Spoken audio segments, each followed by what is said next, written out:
श्री विश्वभूषण हरिचंदन जी एवं माननीय मुख्यमंत्री श्री भूपेश बघेल जी का भी हम बहुत बहुत स्वागत करते हैं। माननीय केंद्रीय सड़क परिवहन तथा राजमार्ग मंत्री श्री नितिन गडकरी जी, माननीय केंद्रीय स्वास्थ्य एवं कल्याण तथा रसायन एवं उर्वरक मंत्री डॉक्टर मनसुख मांडविया जी, पूर्व मुख्यमंत्री डॉक्टर रमन सिंह जी एवं मंचासीन अन्य सभी गणमान्य विभूतियों की उपस्थिति से हम गौरवान्वित हैं। आप सबका हम हृदय से स्वागत करते हैं। श्रीमान, राम काज कीन्हे बिना मोहि कहा विश्राम के, राममयी बजरंगी आदर्श जिनका जीवन मंत्र है, जननी जन्मभूमि स्वर्गदपि गरियसी की पुरुषोत्तम परंपराओं पर आधारित राष्ट्र सर्वोपरि का संकल्प जिनके जीवन का आधार है, ऐसे माननीय प्रधानमंत्री जी पिछले 9 वर्षों से राष्ट्र की उन्नति एवं उत्थान की, आर्थिक सशक्तिकरण एवं मानव कल्याण की ऐसी अनुपम गौरव गाथा लिख रहे हैं जो हिंदुस्तान के इतिहास में युगों युगों तक स्वर्णाक्षरों में अंकित रहेगी। उस इतिहास में एक और स्वर्णिम अध्याय जोड़ते हुए 7600 करोड़ से अधिक की लागत वाली 10 अभूतपूर्व केंद्रीय परियोजनाओं की सौगात देने के लिए माननीय प्रधानमंत्री जी आज स्वयं छत्तीसगढ़ की इस पावन धरती पर पधारे हैं।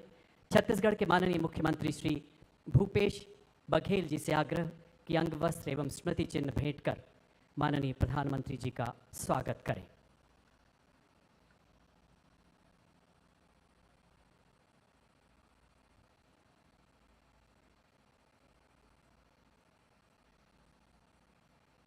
चंद्रपुर के मशहूर बुनकरों द्वारा तैयार किया गया अंग वस्त्र प्रतीक उनकी हथकरघा कार्यकुशलता का, माननीय प्रधानमंत्री के प्रति असीम श्रद्धा का। और ये मिलेट माननीय प्रधानमंत्री के आह्वान पर हमारा मिलेट पूरी दुनिया में अन्न का सरताज बन गया है और ये भगवान शंकर का वाहन नंदी। धन्यवाद श्रीमान। माननीय सड़क परिवहन एवं राजमार्ग मंत्री भारत सरकार श्री नितिन गडकरी जी से आग्रह कि वो माननीय प्रधानमंत्री जी का अंग वस्त्र एवं स्मृति चिन्ह भेंट कर अभिनंदन करें।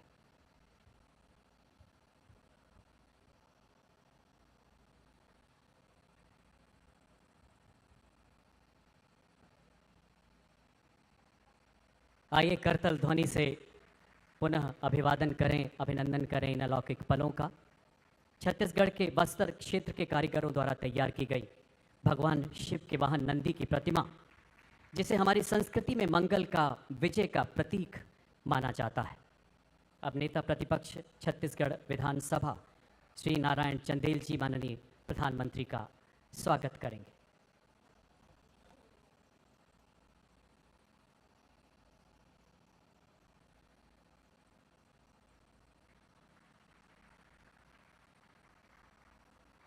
धन्यवाद मान्यवर।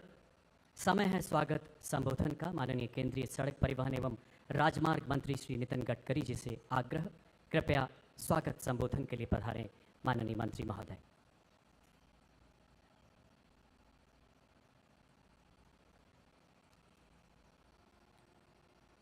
आदरणीय प्रधानमंत्री जी, आदरणीय मुख्यमंत्री जी, आदरणीय राज्यपाल महोदय जी, मंत्रिमंडल में मेरे सभी सम्माननीय सहयोगीगण, आदरणीय उप मुख्यमंत्री जी, मंच पर उपस्थित सभी महानुभाव और उपस्थित भाई और बहनों, मुझे बहुत खुशी है कि छत्तीसगढ़ एक प्रगतिशील, समृद्ध और संपन्न राज्य है।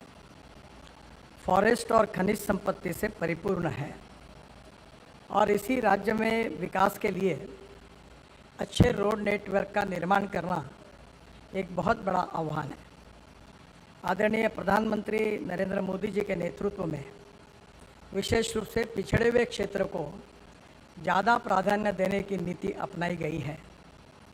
मुझे बहुत खुशी है कि प्रधानमंत्री जी आज रायपुर विशाखापट्टनम इस हाईवे का जो कार्य का शुभारंभ कर रहे हैं वो छत्तीसगढ़ के आकांक्षी जिलों से जाता है। प्रधानमंत्री जी ने जो सामाजिक, आर्थिक और शैक्षणिक दृष्टि से पिछड़े हुए जिले हैं उनके विकास के लिए विशेष ध्यान देकर योजनाएं बनाई है और विशेष रूप से बस्तर, बीजापुर, दंतेवाड़ा, कांकेर, कोंडागांव, कोरबा, महासमुंद, नारायणपुर, राजनांदगांव ये सब इकोनॉमिक कॉरिडोर और द्रुतगति महामार्ग से जुड़ने वाले हैं। विशाखापट्टनम ये नज़दीक आने के कारण ये इंटरनेशनल पोर्ट है जिसके कारण छत्तीसगढ़ में जो खनिज संपत्ति है उसके ऊपर वैल्यू एडिशन होकर एक्सपोर्ट और इंपोर्ट की विशेष रूप से सुविधा होगी। मुझे इस बात की खुशी है कि छत्तीसगढ़ के नक्सलग्रस्त एरिया में करीब 20,000 करोड़ रुपए के कार्य का भी हमने ऑलरेडी कार्यक्रम हाथ में लिया है। छत्तीसगढ़ में इसके कारण उद्योग आएंगे, उद्योग आने के कारण कैपिटल इन्वेस्टमेंट आएगी और कैपिटल इन्वेस्टमेंट के साथ रोजगार भी आएगा। जहाँ तक water, power, transport and communication, ये चारों बातें बहुत ही महत्वपूर्ण हैं और ये रायपुर विशाखापट्टनम इकोनॉमिक कॉरिडोर ये छत्तीसगढ़ के विकास का निश्चित रूप से ग्रोथ इंजन होगा। ये रायपुर, धमतरी, कांकेर, कोंडागांव से उड़ीसा के नवरंगपुर, कोरापुट होकर आंध्र प्रदेश के विजयनगरम और विशाखापट्टनम तक जाएगा। इससे रायपुर से विशाखापट्टनम की दूरी 130 किलोमीटर कम हो जाएगी और ये अंतर केवल 4 घंटे में पूरा हो पाएगा। छत्तीसगढ़ में अभनपुर से सरगी, वसनवाही होकर मारंगपुरी तक 4,200 करोड़ की लागत से 125 किलोमीटर के मार्ग का भी आज शुभारंभ हो रहा है।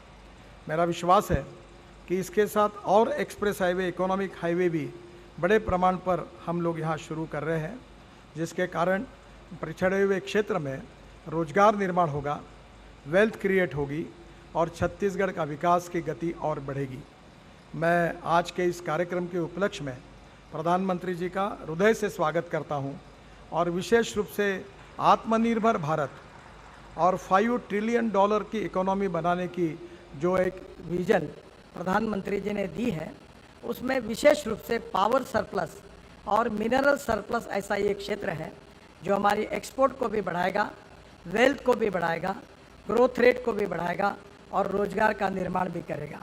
फिर से एक बार प्रधानमंत्री जी का इस प्रोजेक्ट के लिए यहाँ आगमन हुआ, इसका मैं मेरे विभाग की ओर से बहुत बहुत स्वागत करता हूँ। बहुत बहुत धन्यवाद। नमस्कार। धन्यवाद मान्यवर, आपके प्रेरणादायक उद्बोधन के लिए बहुत बहुत आभार। आपके ऊर्जावान मार्गदर्शन में राष्ट्र राजमार्गों के निर्माण के कई नए विश्व कीर्तिमान स्थापित कर रहा है। अब मैं छत्तीसगढ़ के माननीय मुख्यमंत्री श्री भूपेश बघेल जी को उनके संबोधन के लिए आमंत्रित करता हूं। माननीय मुख्यमंत्री जी।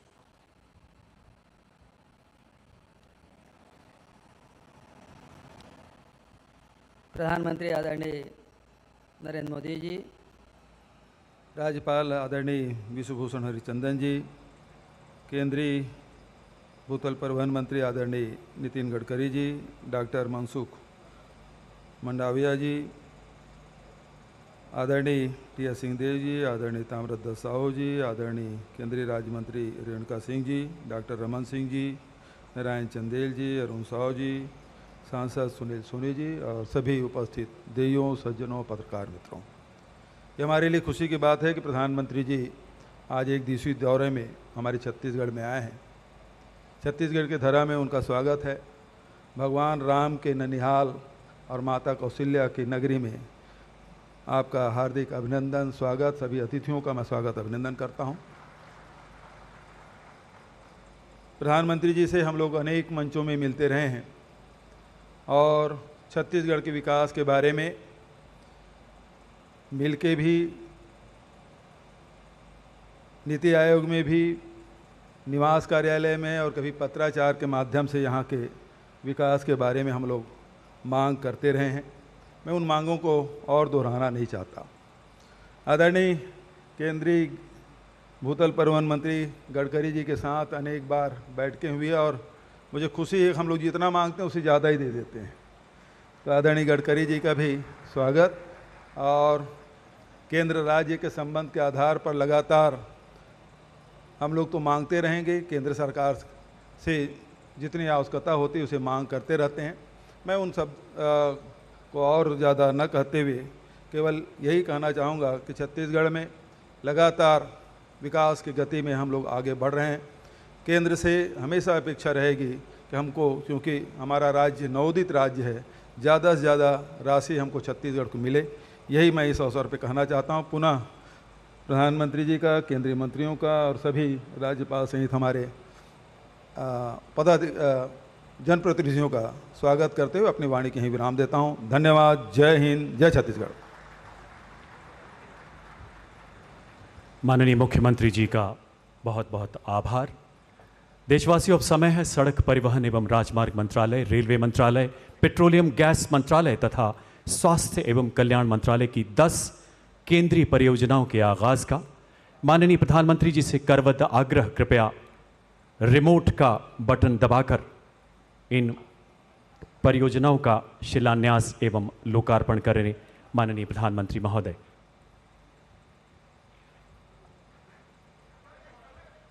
सबसे पहले रायपुर विशाखापट्टनम इकोनॉमिक कॉरिडोर के 3 खंड झांकी सरगी, सरगी वसनवाही, वसनवाही मारंगपुरी।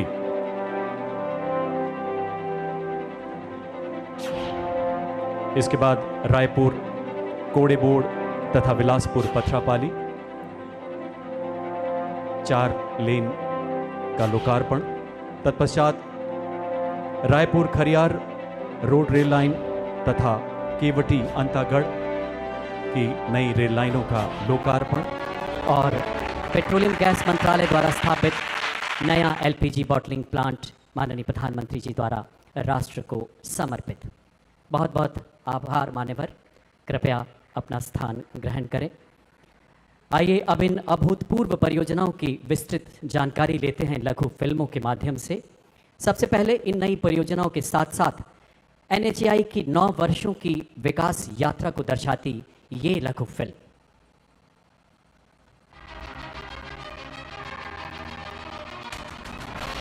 गत 9 वर्षों में माननीय प्रधानमंत्री श्री नरेंद्र मोदी जी के यशस्वी नेतृत्व में इंफ्रास्ट्रक्चर डेवलपमेंट के क्षेत्र में किए गए अभूतपूर्व प्रयासों ने तेजी से विकसित होते भारत के लिए एक सशक्त बुनियाद का निर्माण किया है। देश के गांव और शहर आज आधुनिक राजमार्गों से जुड़ रहे हैं। ट्रांसपोर्ट इंफ्रास्ट्रक्चर के विकास पर आज भारत जितना काम कर रहा है उतना पहले कभी नहीं हुआ। आज एक तरफ देश भर में ग्रामीण सड़कों का निर्माण हो रहा है तो वही रिकॉर्ड संख्या में आधुनिक एक्सप्रेसवे बनाए जा रहे हैं। इसी को आगे ले जाते हुए आज करीब 6,400 करोड़ रुपए की लागत से 5 परियोजनाओं का लोकार्पण और शिलान्यास माननीय प्रधानमंत्री जी छत्तीसगढ़ की धरती से कर रहे हैं। आज लोकार्पित होने वाली परियोजनाएं हैं बिलासपुर से पथरापाली तक 4 लेन सड़क का निर्माण कार्य। यह रायपुर, अंबिकापुर, वाराणसी तक बेहतर संपर्क प्रदान करेगी। क्षेत्र की कोयला खदानों तक आवाजाही सुगम होगी। प्रमुख धार्मिक स्थल रतनपुर से बेहतर संपर्क का लाभ तीर्थालुओं को होगा। रायपुर से कोड़ेबोड़ तक 4 लेन सड़क का निर्माण। इससे छत्तीसगढ़ के दक्षिणी और मध्य भाग तक ओडिशा और आंध्र प्रदेश के साथ बेहतर संपर्क स्थापित होगा।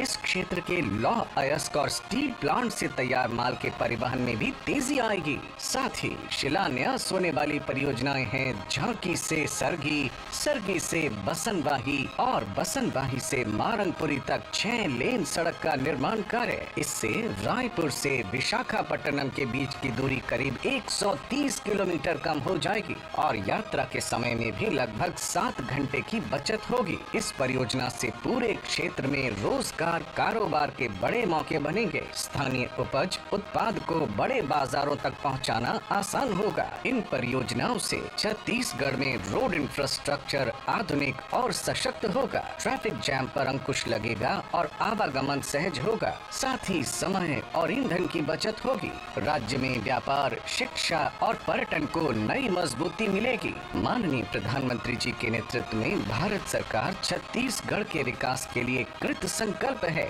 और आज लोकार्पित और शिलान्यास हो रही परियोजनाओं से छत्तीसगढ़ विकास की राह पर तेजी से अग्रसर होगा। आत्मनिर्भर और विकसित भारत का अहम भागीदार बनकर उभरेगा। अब देखते हैं रेलवे मंत्रालय की शानदार उपलब्धियों को उजागर करती ये ऑडियो विजुअल। छूटे हुओं को मिलाना हो या भारत के कोने कोने को जोड़ना, सदैव तत्पर रही है भारतीय रेल। प्रधानमंत्री नरेंद्र मोदी के नेतृत्व में भारतीय रेल ने पकड़ी विकास की एक अभूतपूर्व गति। इस 21वीं सदी में भारत के तेज विकास के लिए भारतीय रेलवे का भी तेज विकास, भारतीय रेलवे में तेज सुधार, ये सारी बातें बहुत जरूरी हैं। आज भारत में भारतीय रेलवे के कायाकल्प का राष्ट्रव्यापी अभियान चल रहा है। स्पीड, स्केल और सुविधा का उदाहरण बन रही है भारतीय रेल। ऐसे में अंत्योदय के, आदिवासियों के विकास के संकल्प के साथ छत्तीसगढ़ में हुआ अभूतपूर्व निर्माण। आज देश के यशस्वी प्रधानमंत्री नरेंद्र मोदी जी कर रहे हैं केवटी अंतागढ़ नई लाइन तथा रायपुर खरियार रोड दोहरीकरण का लोकार्पण एवं अंतागढ़ रायपुर यात्री सेवा का शुभारंभ। भारतीय रेल की 95 किलोमीटर लंबी दल्ली राजहरा रावघाट परियोजना के अंतर्गत केवटी अंतागढ़ के मध्य 17 किलोमीटर लंबी नई रेल लाइन इस क्षेत्र में सेतु का काम करेगी। रेल संपर्क से अछूते इस क्षेत्र को अंतागढ़ से रायपुर सीधी कनेक्टिविटी मिलेगी। रायपुर खरियार रोड के 103 किलोमीटर दोहरीकरण से व्यापारिक केंद्रों से पत्तनों की कनेक्टिविटी बढ़ेगी। इससे बढ़ेगा व्यापार, विद्यार्थियों को मिलेगी सुविधा, पर्यटन का होगा विस्तार। वन बंधुओं को विकास की धारा से जोड़ने का ये प्रयास छत्तीसगढ़ को नया संबल प्रदान करेगा। प्रगति एवं उन्नति के साथ साथ आत्मनिर्भर भारत को गति देती रहेगी भारतीय रेल। आइए देखते हैं कोरबा बॉटलिंग प्लांट की निर्माण यात्रा की कुछ झलकियां।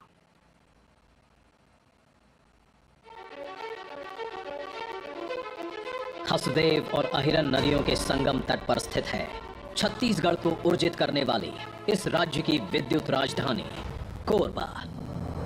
और यहाँ के नागरिकों को अब मिलने जा रही है स्वच्छ ईंधन की नई सौगात इंडियन ऑयल द्वारा स्थापित एक नए एलपीजी बॉटलिंग प्लांट की स्थापना से। नेचुरल गैस के साथ साथ इस क्षेत्र में एलपीजी गैस के इंफ्रास्ट्रक्चर को मजबूत करने के लिए लगातार काम चल रहा है, क्योंकि पूर्वी भारत में उज्ज्वला योजना के बाद एलपीजी गैस की कवरेज काफी अधिक बढ़ गई है। 30 एकड़ वर्ग क्षेत्र में फैला 136 करोड़ रुपयों की लागत से बनकर तैयार हुआ ये पूर्णतः स्वचालित एलपीजी बॉटलिंग प्लांट सुरक्षा एवं स्टोरेज की सभी सुविधाओं से लैस है। 60 TMTPA की क्षमता वाले इस प्लांट में बल्क टीटी अनलोडिंग के लिए 8 बेस, 2 इलेक्ट्रॉनिक कैरूसल्स एवं यहां 60 किलोवाट की क्षमता वाले सोलर पावर प्लांट का भी प्रबंधन किया गया है। लगभग 17,000 सिलेंडर की दैनिक बॉटलिंग क्षमता के साथ ये प्लांट छत्तीसगढ़, मध्य प्रदेश और उत्तर प्रदेश के डिस्ट्रीब्यूटर्स के माध्यम से तकरीबन 16 लाख ग्राहकों तक एलपीजी की आपूर्ति करेगा। उसी के साथ रोजगार के प्रत्यक्ष अप्रत्यक्ष अवसरों के माध्यम से यहाँ के निवासियों की जीवन शैली में भी बढ़ोतरी होगी।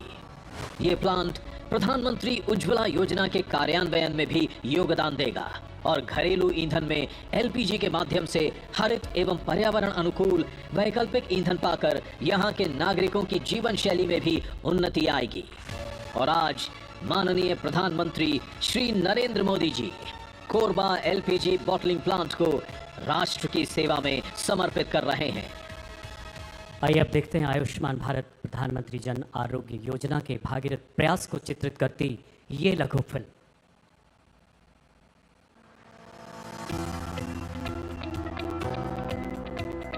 अच्छा स्वास्थ्य किसी वरदान से कम नहीं, और यह वरदान मिला है देश के 60 करोड़ गरीब और वंचित लोगों को आयुष्मान भारत प्रधानमंत्री जन आरोग्य योजना के तहत।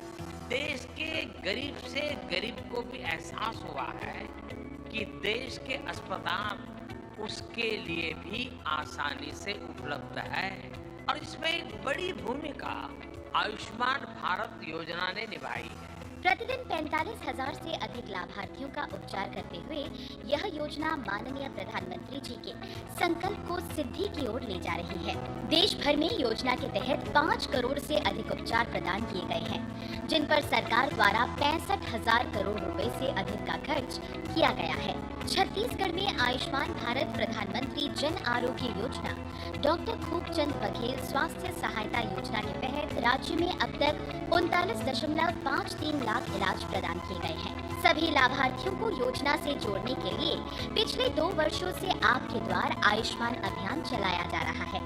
इस अभियान के तहत कार्ड बनाने वाली एजेंसियां एवं जमीनी स्तर पर कार्यरत आशा, आंगनबाड़ी, ग्राम रोजगार सहायक आदि घर घर जाकर आयुष्मान कार्ड बना रहे हैं। स्वस्थ और समृद्ध भारत के निर्माण की दिशा में एक महत्वपूर्ण कदम के तहत आज माननीय प्रधानमंत्री जी द्वारा छत्तीसगढ़ में 75 लाख आयुष्मान कार्ड वितरण का शुभारंभ किया जा रहा है। रेलवे मंत्रालय की अभूतपूर्व उपलब्धियों में एक और आयाम जोड़ते हुए माननीय प्रधानमंत्री जी अब अंतागढ़ से रायपुर नई ट्रेन का उद्घाटन करेंगे। माननीय प्रधानमंत्री जी से आग्रह, हरी झंडी दिखाकर इस रेलगाड़ी का मंगलमय उद्घाटन करें, इसे अंतागढ़ से विदा करें। आप देख सकते हैं अंतागढ़ उत्सव एवं उमंग के बीच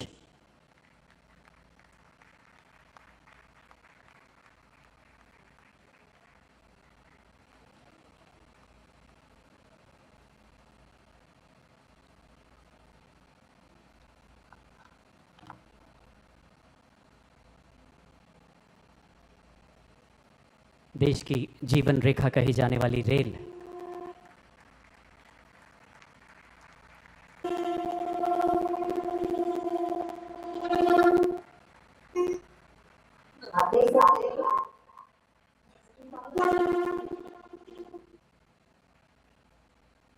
अंतागढ़ से अपनी पहली गौरवशाली यात्रा शुरू करते हुए रेल मंत्रालय अपने विशाल नेटवर्क का निरंतर विकास करते हुए नए कीर्ति स्तंभ स्थापित कर रहा है।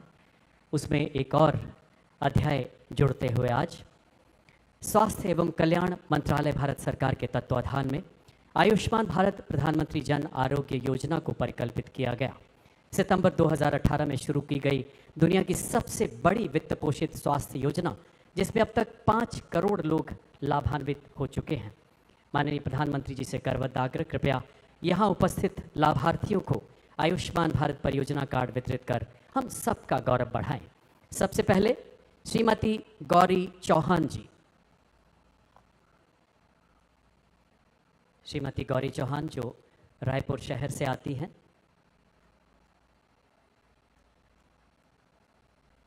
करतल ध्वनि से आइए अभिनंदन करें इन अलौकिक पलों का।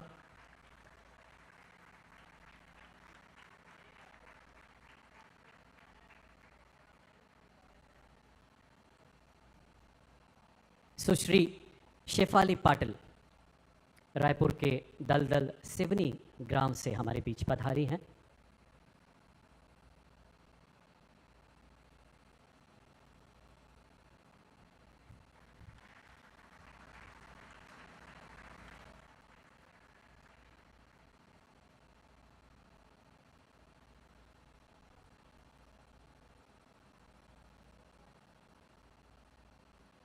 श्री मोहम्मद शफीक अंसारी जो रायपुर शहर से ही हमारे बीच तशरीफ लाए हैं।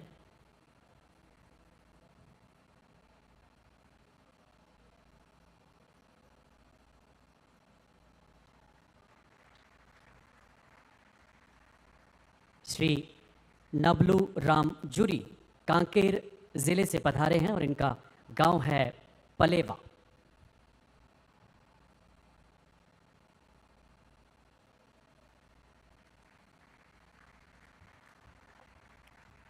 और इसके बाद बालोद ज़िले के श्री हरीश कुमार अर्जुंदा ब्लॉक के तिलखेरी गांव से हमारे बीच उपस्थित हुए हैं।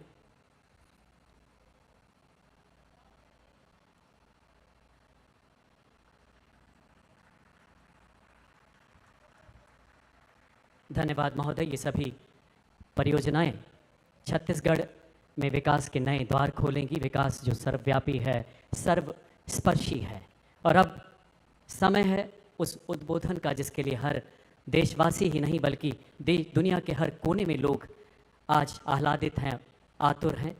आपसे करबद्ध आग्रह, माननीय आशीर्वचनों से हमारा मार्गदर्शन करें। आज के समारोह को संबोधित करें माननीय प्रधानमंत्री महोदय।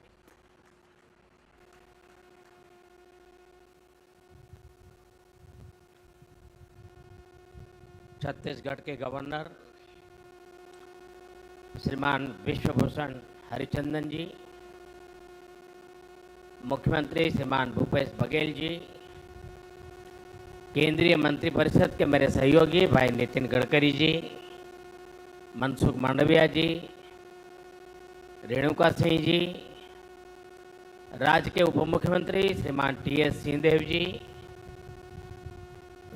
भाई श्री रमन सिंह जी, अन्य महानुभाव, देवी और सज्जनों, छत्तीसगढ़ की विकास यात्रा में आज का दिन बहुत ही महत्वपूर्ण है, बहुत बड़ा है। आज छत्तीसगढ़ को 7,000 करोड़ रुपए से अधिक की परियोजनाओं का उपहार मिल रहा है।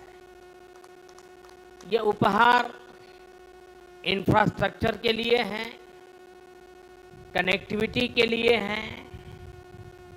ये उपहार छत्तीसगढ़ के लोगों का जीवन आसान बनाने के लिए हैं, यहाँ की स्वास्थ्य सेवाओं को बेहतर बनाने के लिए हैं। भारत सरकार के इन प्रोजेक्ट से यहाँ रोजगार के अनेकों नए अवसर भी बनेंगे। यहाँ के धान किसानों, खनिज संपदा से जुड़े उद्यमियों और टूरिज्म को भी इन प्रोजेक्ट से बहुत लाभ मिलेगा। सबसे बड़ी बात यह कि इनसे आदिवासी क्षेत्रों में सुविधा और विकास की नई यात्रा शुरू होगी। मैं इन सभी प्रोजेक्ट्स के लिए छत्तीसगढ़ के लोगों को बहुत बहुत बधाई देता हूं। साथियों, भारत में हम सभी का दशकों पुराना अनुभव यही है कि जहां इंफ्रास्ट्रक्चर कमजोर रहा, वहां विकास भी उतनी ही देरी से पहुंचा। इसलिए आज भारत उन क्षेत्रों में अधिक इंफ्रास्ट्रक्चर विकसित कर रहा है जो विकास की दौड़ में पीछे रह गए। इंफ्रास्ट्रक्चर यानी लोगों के जीवन में आसानी, इंफ्रास्ट्रक्चर यानी व्यापार कारोबार में आसानी, इंफ्रास्ट्रक्चर यानी रोजगार के लाखों नए अवसरों का निर्माण और इंफ्रास्ट्रक्चर यानी तेज विकास। आज भारत में किस तरह आधुनिक इंफ्रास्ट्रक्चर विकसित हो रहा है, यहाँ छत्तीसगढ़ में भी नजर आता है। पिछले 9 वर्षों में छत्तीसगढ़ के हजारों आदिवासी गांवों में प्रधानमंत्री ग्रामीण सड़क योजना के तहत सड़कें पहुंची हैं। भारत सरकार ने यहां करीब 3,500 किलोमीटर लंबी नेशनल हाईवे की परियोजनाएं स्वीकृत की हैं। इसमें से लगभग 3,000 किलोमीटर की परियोजनाएं पूरी भी हो चुकी हैं। इसी कड़ी में आज रायपुर कोड़ेबोड़ और बिलासपुर पथरापाली हाईवे का लोकार्पण हुआ है। रेल हो, रोड हो, टेलीकॉम हो, हर तरह की कनेक्टिविटी के लिए पिछले 9 साल में भारत सरकार ने छत्तीसगढ़ में अभूतपूर्व काम किया है। साथियों, आधुनिक इंफ्रास्ट्रक्चर का एक और बहुत बड़ा लाभ है जिस पर उतनी चर्चा नहीं हो पाती। आधुनिक इंफ्रास्ट्रक्चर का संबंध सामाजिक न्याय से भी है। जो सदियों तक अन्याय और असुविधा झेलते रहे, उन तक भारत सरकार आज आधुनिक सुविधाएं पहुंचा रही है। गरीब, दलित, पिछड़े, आदिवासी, इनकी बस्तियों को आज ये सड़कें, ये रेल लाइनें जोड़ रही हैं। इन दुर्गम क्षेत्रों में रहने वाले मरीजों को, माताओं बहनों को आज अस्पताल पहुंचने में सुविधा हो रही है। यहाँ के किसानों, यहाँ के मजदूरों को इससे सीधा लाभ हो रहा है। इसका एक और उदाहरण मोबाइल कनेक्टिविटी भी है। 9 साल पहले छत्तीसगढ़ के 20% से ज्यादा गांवों में किसी तरह की मोबाइल कनेक्टिविटी नहीं थी। आज ये घटकर लगभग 6% रह गई है। इनमें से अधिकतर जनजातीय गांव है, नक्सल हिंसा से प्रभावित गांव है। इन गांवों को भी अच्छी 4G कनेक्टिविटी मिले, इसके लिए भारत सरकार 700 से अधिक मोबाइल टावर लगवा रही है। इनमें से करीब 300 टावर काम करना शुरू कर चुके हैं। जिन आदिवासी गांवों में पहुंचते ही पहले मोबाइल सन्नाटे में आ जाते थे, आज उन्हीं गांवों में मोबाइल की रिंगटोन बज रही है। मोबाइल कनेक्टिविटी पहुंचने से कितने ही कामों में अब गांव के लोगों को मदद मिल रही है। और यही तो सामाजिक न्याय है, और यही तो सबका साथ सबका विकास है। साथियों, आज छत्तीसगढ़ 2 इकोनॉमिक कॉरिडोर से जुड़ रहा है। रायपुर धनबाद इकोनॉमिक कॉरिडोर और रायपुर विशाखापट्टनम इकोनॉमिक कॉरिडोर इस पूरे क्षेत्र का भाग्य बदलने वाले हैं। ये आर्थिक गलियारे उन आकांक्षी जिलों से होकर गुजर रहे हैं जिन्हें कभी पिछड़ा कहा जाता था, जहां कभी हिंसा और अराजकता हावी थी। आज उन्हीं जिलों में भारत सरकार की कमान में विकास की नई गाथा लिखी जा रही है। आज जिस रायपुर विशाखापट्टनम इकोनॉमिक कॉरिडोर पर काम शुरू हुआ है, वो इस क्षेत्र की एक नई लाइफलाइन बनने वाली है। इस कॉरिडोर से रायपुर और विशाखापट्टनम के बीच का सफर आधा हो जाएगा। 6 लेन की ये सड़क धमतरी की धान बेल्ट, कांकेर की बॉक्साइट बेल्ट और कोड़ा गांव के हस्तशिल्प की समृद्धि को देश के अन्य हिस्सों में जोड़ने का प्रमुख मार्ग बनेगी। और मुझे इसकी एक और खास बात बहुत अच्छी लगी।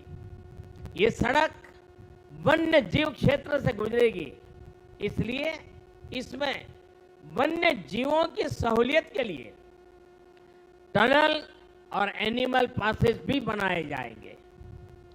दिल्ली राजहरा से जगदलपुर रेल लाइन हो, अंतागढ़ से रायपुर के लिए सीधी ट्रेन सेवा हो, इससे भी यहाँ के दूर सुदूर के क्षेत्रों में आना जाना और आसान हो जाएगा। साथियों, भारत सरकार का कमिटमेंट है कि जहाँ प्राकृतिक संपदा है वहीं नए अवसर बने, वहीं ज़्यादा से ज़्यादा उद्योग लगे। इस दिशा में भारत सरकार ने जो प्रयास बीते 9 वर्षों में किए हैं, उनसे छत्तीसगढ़ में औद्योगिकरण को नई ऊर्जा मिली है। भारत सरकार की नीतियों से छत्तीसगढ़ के पास राजस्व के रूप में अधिक पैसा भी पहुंचा है। विशेषकर माइंस और मिनरल एक्ट बदले जाने के बाद छत्तीसगढ़ को रॉयल्टी के रूप में कहीं अधिक पैसा मिलने लगा है। 2014 से पहले के 4 वर्षों में छत्तीसगढ़ को 1300 करोड़ रुपए रॉयल्टी के तौर पर मिले थे, जबकि 2015-16 से 2020-21 के बीच छत्तीसगढ़ को लगभग 2800 करोड़ 2800 करोड़ रुपए रॉयल्टी के रूप में मिले हैं। डिस्ट्रिक्ट मिनरल फंड की राशि बढ़ने से उन जिलों में विकास का काम तेज हुआ है जहां खनिज संपदा है। बच्चों के लिए स्कूल हो, पुस्तकालय हो, सड़कें हो, पानी की व्यवस्था हो, ऐसे कितने ही कामों में अब डिस्ट्रिक्ट मिनरल फंड का पैसा खर्च हो रहा है। साथियों, केंद्र सरकार के एक और प्रयास का छत्तीसगढ़ को बहुत लाभ हुआ है। भारत सरकार के प्रयासों से छत्तीसगढ़ में 1,60,00,000 से ज्यादा जनधन बैंक खाते खोले गए हैं। आज इन बैंक खातों में 6,000 करोड़ रुपए से अधिक जमा है। ये उन गरीब परिजनों, उनके परिवारजनों, किसानों, श्रमिकों का पैसा है जो पहले यहाँ वहाँ अपने पैसा रखने के लिए मजबूर थे। आज इन जनधन खातों की वजह से गरीबों को सरकार से सीधी मदद मिल पा रही है। छत्तीसगढ़ के युवाओं को रोजगार मिले, वो स्वरोजगार करना चाहे तो दिक्कत ना हो, इसके लिए भी भारत सरकार निरंतर काम कर रही है। मुद्रा योजना के तहत 40,000 करोड़ रुपए से अधिक की मदद छत्तीसगढ़ के युवाओं को दी गई है। ये पैसे भी बिना गारंटी को दिए गए हैं। इस मदद से बड़ी संख्या में छत्तीसगढ़ के गांवों में हमारे आदिवासी युवक युवतियों ने, गरीब परिवार के युवाओं ने अपना कुछ काम शुरू किया है। भारत सरकार ने कोरोना काल में देश के छोटे उद्योगों को मदद देने के लिए भी लाखों करोड़ रुपए की एक विशेष योजना चलाई है। इस योजना के तहत छत्तीसगढ़ के करीब 2 लाख उद्यमों को लगभग 5,000 करोड़ रुपए की मदद मिली है। साथियों, हमारे देश में पहले कभी किसी सरकार ने हमारे रेहड़ी पटरी वालों की, ठेले वालों की सुध नहीं ली। इनमें से ज्यादातर लोग गांवों से ही तो जाकर शहरों में ये काम करते हैं। हर रेहड़ी पटरी और ठेले वाले को भारत सरकार अपना साथी समझती है। इसलिए हमने पहली बार उनके लिए पीएम स्वनिधि योजना बनाई। बिना गारंटी के उन्हें ऋण दिया। छत्तीसगढ़ में इसके भी 60,000 से ज्यादा लाभार्थी हैं। गांवों में मनरेगा के तहत भी पर्याप्त रोजगार मिले, इसके लिए भी छत्तीसगढ़ को 25,000 करोड़ रुपए से ज्यादा भारत सरकार ने दिए हैं। भारत सरकार का ये पैसा गांवों में श्रमिकों की जेब में पहुंचा है। साथियों, थोड़ी देर पहले यहां 75 लाख लाभार्थियों को आयुष्मान कार्ड दिए जाने की शुरुआत हुई है। यानी मेरे इन गरीब और आदिवासी भाई बहनों को हर साल 5 लाख रुपए तक के मुफ्त इलाज की गारंटी मिली है।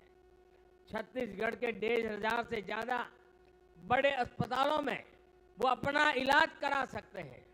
मुझे संतोष है कि गरीब, आदिवासी, पिछड़े, दलित परिवारों का जीवन बचाने में आयुष्मान योजना इतना काम आ रही है।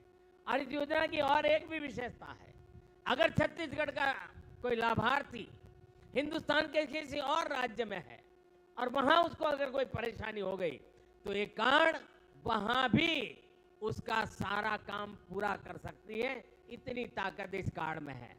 मैं आपको विश्वास दिलाता हूं कि भारत सरकार इसी सेवा भाव से छत्तीसगढ़ के हर परिवार की सेवा करती रहेगी। एक बार फिर आप सभी को इन विकास कार्यों के लिए बहुत बहुत बधाई देता हूं, बहुत बहुत शुभकामनाएं देता हूं। धन्यवाद।